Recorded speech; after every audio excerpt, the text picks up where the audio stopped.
በስመ አብ ወወልድ ወመንፈስ ቅዱስ አሐዱ አምላክ አሜን። በስመ አብ ወወልድ ወመንፈስ ቅዱስ አሐዱ አምላክ አሜን። በስመ አብ ወወልድ ወመንፈስ ቅዱስ አሐዱ አምላክ አሜን። ቅዱስ እግዚአብሔር አምላኽና ክሳብ ሰዓት እዚ ብህይወት ብጥዕና ስለዝሓለወና ክብርን ምስጋናን ብልሳን ኩሎም ፍጥረታቱ ንዑ ይኹን። ናይ እግዚአብሔር አምላኽና ምሕረት ናይ ቅድስት ድንግል ማርያም ወላዲት አምላክ ወላዲተ ብርሃን ጸጋን በረኸትን ናይ ኩሎም ቅዱሳን መላእክት ሓለዋ ናይ ቅዱሳን ረድኤት አማላድነት ምስኩላትና ህዝበ ክርስቲያን ይኹን። ሓራይ እምበኣር እግዚአብሔር አምላኽና ክሳብ ሰዓት እዚ ብህይወት ስለዝፅናሐና ደጊምና ብልሳን ኩሎም ፍጥረታቱ ይኽበር ይመስገን። ሕጂ እውን ከምቲ ዝሓለፈ እግዚአብሔር ረድኤና ብህይወት ፀኒሕና ኢና እሞ ካብተን 8 ሰናብቲ ናይ ዓብይ ጾም እቲያ መበል 5 ሰንበት ዘላ ብዛዕባ ደብረ ዘይት ክርኢና እግዚአብሔር መንፈስ ቅዱስ ኣብ ማእከልና ተረኺቡ ከጸናናዓና እግዚአብሔር መንፈስ ቅዱስ ከነቃቅሐና ናቱ ቅዱስ ፍቃድ ይኹነልና። ካብተን 8 ሰናብቲ ናይ ዓብይ ጾም እቲያ 5 ሰንበት ደብረ ዘይት እያ። ተን ቅድሚኣ ዘለዋ ከዓ ቀዳመይቲ ዘወረደ፣ ካልኣይቲ ቅድስት፣ ሳልሰይቲ ምኩራብ፣ ራብዓይቲ መጻጉዕ እዚ 5 ሰንበት ከዓ ደብረ ዘይት ተባሂለን ይጽዋዕ። ብድሕሪውን 3 ሰናብቲ ኣለዋ ማለት እዩ። ስለዚ ሎማዓንቲ እግዚአብሔር ከም ዝረዳእና መጠን ብዛዕባ እዛ 5 ካብ 8 ሰናብቲ ናይ ዓብይ ጾም ብዛዕባ ደብረ ዘይት ኢና ንርኢ። ደብረ ዘይት ማለት ናይ ዘይት ጎቦ፣ ዘይቲ ዝርከቦ ጎቦ ማለት እዩ። ደብሪ ማለት ኩላትና እውን ፈልጦ በረኽ ዝበለ ስፍራ ብርኽ ዝበለ ቦታ ማለት ክኸውን ከሎ ደብረ ዘይት ማለት ከዓ ወይ ከዓ ዘይቲ ማለት ከዓ ኩላትና ንፈልጦ ኢና ዘይቲ እዩ። እዚ ግን ካብ ኣውሊዕ ዝወፅእ ዘይቲ ወይ ከዓ ናይ ኣውሊዕ ዘይቲ እዩ። ስለዚ ደብረ ዘይት ማለት ናይ ዘይቲ ጎቦ፣ ዘይቲ ዝርከቦ ጎቦ ማለት እዩ። ብዝያዳ ደብረ ዘይት እቶም ብኣካል ዝኸድናዮ ሰባት ብፍላይ ኣብ እስራኤል ዘለና ሰባት ከምኡ ከዓ ኣብ እስራኤል ዝነበርና ብዝተፈላለየ ኣጋጣሚ እግዚአብሔር ፈቂድዎ ናብ ቅድስቲ ሃገር እስራኤል ናይ ምብፃሕ ዕድል ዝረኸብና ሰባት ከዓ እንተዳሪናዮ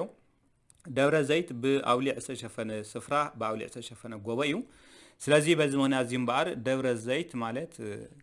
ዘይቲ ዝርከቦ ጎቦ ማለት እዩ። እዚ ከዓ ኣብዚ ደብረ ዘይቲ ዝፍለጥ በሪኽ ቦታ ዘይቲ ዘውፅእ ኣውሊዕ ስለ ዝርከብ እዩ። እዚ ስፍራ እዚ በዚ ዘይቲ ዘውፅእ ኣውሊዕ ተሸፊኑ ስለ ዝርከብ ከምዚ ዝበልናዮ ደብረ ዘይቲ ተባሂሉ ይጽዋዕ። ደብሪ ማለት በሪኽ ስፍራ ክኸውን ከሎ ዘይቲ ማለት ድማ መፀውዒ ዝተዋህቦ ካብቲ ዘይቲ ዘውፅእ ኣውሊዕ ኣብቲ ቦታ ስለ ዝርከብ እዩ። ስለዚ ከምቲ ዝበልናዮ ደብረ ዘይት ማለት ብክልተ ነገር ዝቆመ እዩ። እቲ ሓደ ደብሪ እዩ፣ እቲ ካልኣይ ከዓ ዘይቲ እዩ። ደብሪ ብርኽ ዝበለ ስፍራ ማለት እዩ። ዘይቲ ማለት ከዓ ኩላትና ንፈልጦ ኢና እቲ ዘይቲ ዝተወሰደሉ ስያሜ ከዓ ካብቲ ዘይቲ ዘውፅእ ኣውሊዕ ማለት እዩ። ስለዚ ዘይቲ ዘውፅእ ኣውሊዕ ኣብቲ በሪኽ ስፍራ ተሸፊኑ ዝርከብ ቦታ ብምዃኑ እቲ ቦታ እቲ ደብረ ዘይት ተባሂሉ ይጽዋዕ ማለት እዩ። ዘካርያስ ምዕራፍ 14 ፍቅዲ 4 ከምኡ ከዓ ሕዝቅኤል ምዕራፍ 1 ፍቅዲ 23 ብዛዕባ እዚ ናይ ደብረ ዘይቲ ወይ ከዓ ብዛዕባ እዚ ዘይቲ ዘውፅእ ብዘይቲ ዘውፅእ ስፍራ ዝተሸፈነ ስፍራ ገሊፆምልና ኣለዉ። ኣብ መጽሓፍ ኣቲና ገንፂልና ክነንብቦ ይከኣል እዩ። ኣብዚ ደብረ ዘይቲ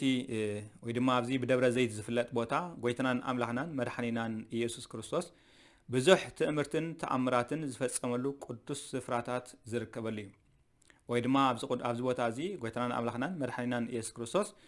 بزح تأمراتن تأمرتاتن زفت سملو بوتات كم زلو أب قدس مصحف تمزجيب لنا له قال خاون بعد بيتانيا بتفاي يركب نالازار كموتا زتنسألو يوحنس ونجيل معراف 11 كفقدي 38 كسافقدي 44 بلاته هو سايناون اندات مسكنه نا بيت مقدس يرسالم زاتولو قدس سفرا ابزيو مارقس ونجيل معراف 11 فقد 1 لوقاس ونجيل معراف 24 فقد 51 جبر حواريات معراف 1 كفقد 11 كفقدي 12 سلازي زي كنت قصد صنحنا بوتات بمولو افتي دبر زيت زبحال بريق سفرا زركب بتفاجئ بيتانيا أبتي برق بوتا زركب بيتانيا بيتفايجة تبايلهم كاب سوعو سفراتات أبزوش تتقايلهم يركبون دبر الزيت زيادة كله أو قدس مصحف زنقرلو كويتنان أملاخنان مدحانينان إيسوس كريستوس قدمي على تسقلاتو زنبرا جزي سلام لكتات مساعتون داقماي مساعتون أسفيحن أقوليحن زمهرلو بوتاي كويتنان أملاخنان مدحانينان إيسوس كريستوس قويتنا أملاخنان مهرنان سلزخانة قطري أبيت مقدس ندعاتوه نستعكو هزوي مهر نحومان كأيفوس نبره سلا بحتونا كمركعا قطري أبي يرسالن وعيلو محدارو نايمشت أبتي بأولئ تشفن بوتا مالت أب دبر زيت يحدر نبره سلازي دبر زيت بزحني أملاخنا تمرتن أمرات نستفدس أملو قدس سفرا مخانو كنفلت يقبعنا سلازي زي دبر زيت تواحد زلو كويتنان أملاخنان مدحانينان إيسوس كريستوس بزح أملاخاوي قبرتاتو زرعيلو بوتا مخانو أب قدس وانجيل بسافيح تقليص له يعلمان نم قوليحو زنقرلو قوليح زرقا بزعبا داقماي مساعتون ملكتاتون كومو خاب بزعبا على توسعينا سرعة منقص سرعلو كاب دورة زيت تبقيسو يرسالمنا بيت مقدس كم زعتوه وانجيلاويا ناس فيرو من لالو قويتنان أملاخنان مدحانينان إيسوس كريستوس أب بيت مقدس أب يرسالم وعيلو ناب دورة زيت دايبا يبلنا قدمين عبد الرزاق مدياو خا ابي يرسالم كله نقدسان حواريات كم زخبل تزاربهم اذ كل استرئ ودلخهم ابزي زي فرس امني اب العلمني اي كزرفني يبلكم الله قبل عبد الرزاق تقميط كله خا دق مزامرت بحتيلهم بزعاتي يقدموا تزاربون قال ذكرهم كم زخبل تزاربهم ازي معاسي زخون ناي ممصاكان ناي حلقت عالمن ملكتو انتايو كبلو نقويتنا أملاخنا نمدحانينا إيسوس كريستوس حاتتو ويبل سلازي أب يرسالم وعلم نا دبر زيت كديبو قالو أب دبر زيت كوفيلم ويدما أب دبر زيت تقميطم كلو أقدمو أب يرسالم كلو بزعباتي إذا خلص تريقو دالهم أبزي زي فرس أمني أب لعل أمني أي كترفني ولكم عند خزوالهم قال نزنا جرزي أب دبر زيت مسدايبو إذا جرزي ما عسي زخون ملكت مساعد كان حلقات عالمين كما عسيو انتايو يسكن جرنا قبلو قدسان حواريات نقويتنا أملاخنا مدحانينا إيسوس كريستوس حاتتو ويتاد ما كم زخبل ملس اللومي بالقدس الصحف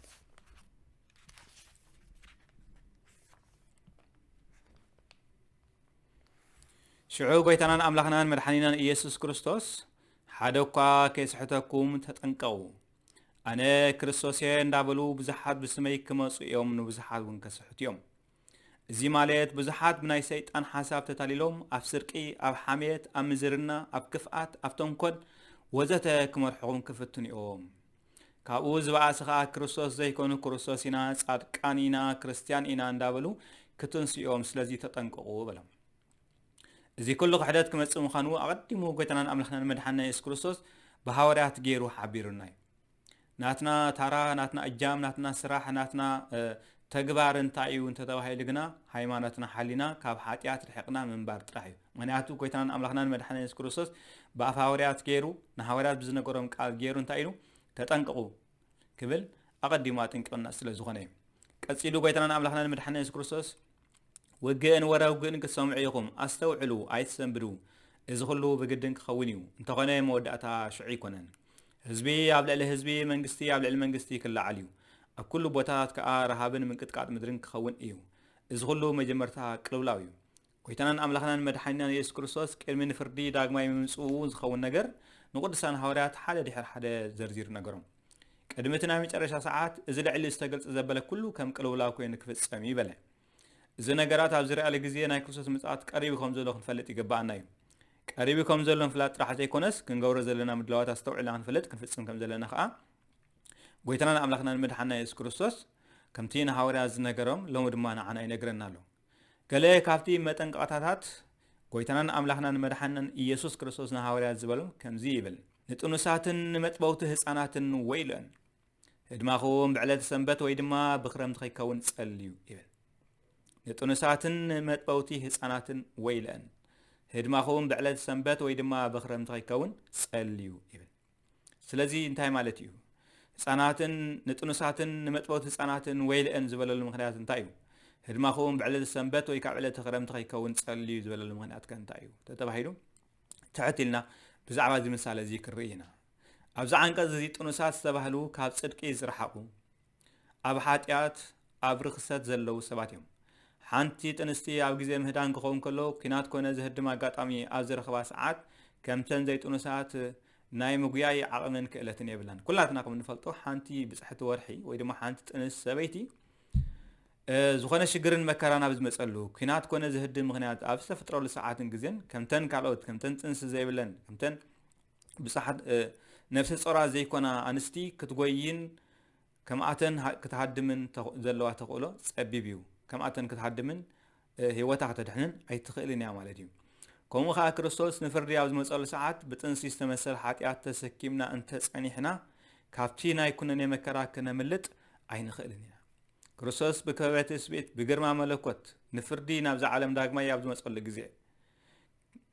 بحاتياتن برغستن تنيسنا أنت أصنيحنا سفرانا ناب صقام سفرانا ناب سيون ناب جهنم إساتي كخون سلازي كابد مسافر فردي كابد مسافر كوننا كنا ملت فتسيمنا عين خلينا نزيخا قلتنا نعم لحنا المدحنا يسكرسوس تعيز بله نتونسات ويلأن متبوتي استوهلون حاتيات أنيسوم رغست أنيسوم كبقعو نسبات كحاتيات رغستن كم زفتموز جبرو نسبات كفاءات زمهرو مالتيو ሃይማኖት ሓዲጎም ፍቅና ቅድስና ሓዲጎም ርክሰት ቅንዕና ሓዲጎም ክፍአት ሕጊ አምላኽ ሓዲጎም ሕጊ ዓለም ሕጊ ሰይጣን ሕጊ ዲያብሎስ ጠኒሶም ወሊዶም ነቶም ከምኣቶም ዝኣመሰሉ ሰባት ብኣምሳልን ብመልክዕን እግዚአብሔር አምላኽ ዝተፈጥሩ ሰባት ከዓ ካብ ሃይማኖት ንምውፃእ ካብ ቅድስና ንምርሓቅ ካብ ጽድቅን መገዲ እግዚአብሔር አምላኽን ንምውፃእ ዝምግቡን ዝምህሩን ዘስሑትን ዘጋግዩን ሰባት እዚኣቶም ከዓ መጥበውቲ እዮም ስለዚህ ክርስቶስ አምላኽና ኣብ ዳግማይ ምጽአቱ ብክበበት ስቤት ብግርማ መለኮት ብመላእክት ተዓጅቡ ንፍርድ ኣብ ዝመጸለ ሰዓት እዚኦም ከምዚኦም ዝኣመሰሉ አካላት ካብ ፍርዲ ካብ ኩነኔ ከምልጡ ስለዘይክእሉ እዩ ንጥኑሳትን መጥበውቲ ህፃናትን ወይልአን ዝበለ ንሕና እውን ብዕለተ ሞትና ኮነ ኣብ ዳግማይ ምጽአት ቅድሚ ክርስቶስ ዳግማይ ምምጽኡ ብዕለተ ሞትና ከምኡ ከዓ ኣብ ዳግማይ ምጽአት ናይ ክርስቶስ ሓጢአትና በዚሑ ንሰባት ከዓ መገብቲ ሓጢአት ኮይና ከይንርከብ ሎሚ ብህይወት ከለና ካብ ተኽፉ መንገድና ክንምለስ ክንስሓ ይግባአና እዩ ስለዚ ካብ ሃይማኖት ዝውፅእ ተላለ ኮይና ኣብ ሃይማኖት ክምለስ ካብ ጽድቂ ዝረሓቐት ተልዩ ናብ ጽድቂ ክምለስ ኣብ ሓጢአት ዝወደቐ ሰብ ተሎ ናብ ጽድቅን ናብ ንስሓን ካብ ኩነኔን ክሓድም ንእግዚአብሔር አምላኽ ዘሕዘነ እንተሎ ንእግዚአብሔር አምላኽ ምሕረት ክልምን ስለዚ ኩላትና በአካላት ስጋ እናተንቀሳቀስና ከለና ቅድሚ ዕለተ ሞትና ሓደ ከምኡ ከዓ ቅድሚ ክርስቶስ ዳግማይ ንፍርዲ ምምጽኡ ካብ ውድቀትናን ካብ ርክሰትናን ካብ መገድናን ካብ ተኽፉእ ስራሕናን ክንምለስ ክንስሕ ከም ዝግባአና ንምስትምሃር ንጥኑሳትን ንመጥበውትን ወይልአን በለ ቅድሚ ሞትና እንተይተነሳሕናን እንተዘይነጻሕናን ግና ንጥኑሳትን ንመጥበውቲ ህፃናትን ወይልአን ከም ዝበለ እቶም ሓጢአት ጠኒስና እንነብር ሰባት ከዓ መንገዲ ክፍአትን ርክሰትን እንምህር ወይልና ቀፂሉ ጎይታናን አምላኽናን መድኃኒናን ኢየሱስ ክርስቶስ ህድማኹም ብክረምቲ ወይ ብዕለተ ሰንበት ከይከውን ጸልዩ ህድማኹም ብክረምቲ ወይ ብዕለተ ሰንበት ከይከውን ጸልዩ ዝበለ ከዓ ክረምቲ ቆጽልን በርፍረ ዘለዎ ወቅቲ ኣይኮነን ኩላትና ክንፈልጦ ብግዜ ክረምቲ ብጀይካ ዕምባባን ብጀይካ ቆጽልን ቀንጢብና ክንበልዓሉ ክንምገበሉ እንኽእል ፍረ ዘለዎ ወቅቲ ኣይኮነን ሰንበት እውን ብዕለተ ዕረፍቲ እዩ ሰንበት እውን መዓልቲ ዕረፍቲ እዩ ስለዚ ከምቲ ብክረምቲ ፍረ ዘይርከቦ ብሰንበት እውን ስጋ ስራሕ ዘይስርሖ ወይ ድማ ስጋው ስራሕ ዘይስርሖ ከም መዓልቲ ሰንበት ጽድቂ ካብ ምግባር ካብ ምጻም ካብ ምጽላይ ካብ ምንሳሕ ጠጠው ኢልኩም ከለኹም ሞት ከይርከበኩም ከምቲ ክረምቲ እውን ፍረ ዘይርከቦ ንስኻትኩም ከዓ ፍረ ጽድቂ ከይፍረኹም ከለኹም ሞት ከይርከበኩም እሞ ናብ ገሃነም እሳት ከይትድርበዩ ጸልዩ ይብለና ስለዚህ ጎይታናን አምላኽናን መድኃኒናን ኢየሱስ ክርስቶስ ሓደ ካብቲ ኣብ ደብረ ዘይቲ ንቅዱሳን ሐዋርያት ዝተዛረቡ ነገር እንታይ እንተተባሂሉ ንጥኑሳትን ንመጥበውቲ ህፃናትን ወይልአን ጥኑሳት ዝተባህሉ ሓጢአት ጠኒሶም ካብ ሃይማኖት ካብ ጽድቂ ካብ ቅድስና ሪሒቆም ንዝነብሩ ሰባት ክኸውን ከሎ መጥበውቲ ህፃናት ዝተባህሉ ከዓ ከምቲ ሓንቲ ወላዲት ናይ ጥንሳ ግዜ ወዲኣ ህፃን ወሊዳ እተጥቡ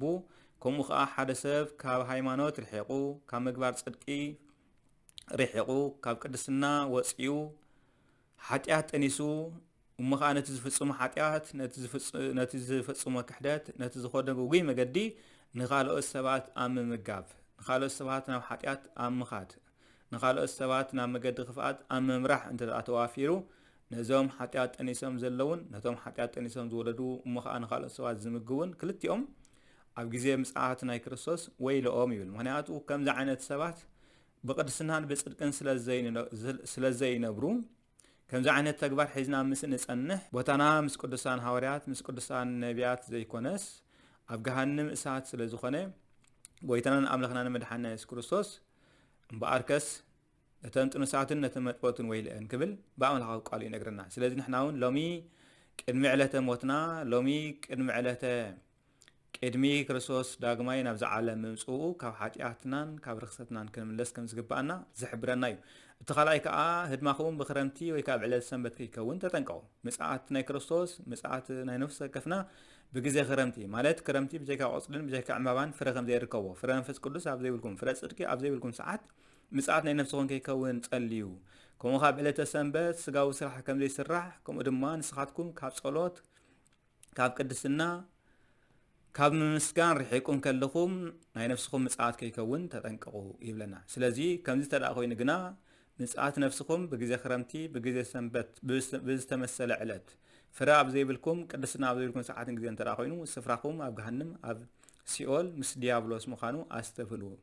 እዚ መታን ከይከውን ግና ጸልዩ ይብለና። ስለዚ እግዚአብሔር ኣምላኽና ፍረ ዘለዎ ስራሕ ክንሰርሕ ፍረ መንፈስ ቅዱስ ዘለዎም ሰባት ኮይና ክንርከብ ኣብ ምጽኣቱ ብግርማ መለከቱ ብክብረት ትስብእት ኣብ ዝመጸሉ ሰዓትን ግዜን ግርማ ለቢስና ሞገስ ተዓዲልና ብየማኑ መታን ክንቀውም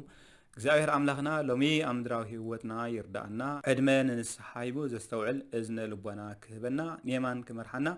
ናይ ቅዱሳን መላእክት ሓለዋ ናይ ቅዱሳን ኣቦታት ናይ ቅዱሳን ጻድቃን ናይ ቅዱሳን ነቢያት ናይ ኩሎም ናይ እግዚአብሔር ኣምላኽ ቅዱሳን ረድኤትን በረኸትን ኣመላድነትን ከይፍለየና ናይ እግዚአብሔር ኣምላኽና ቅዱስ ፈቃድ ይኹን።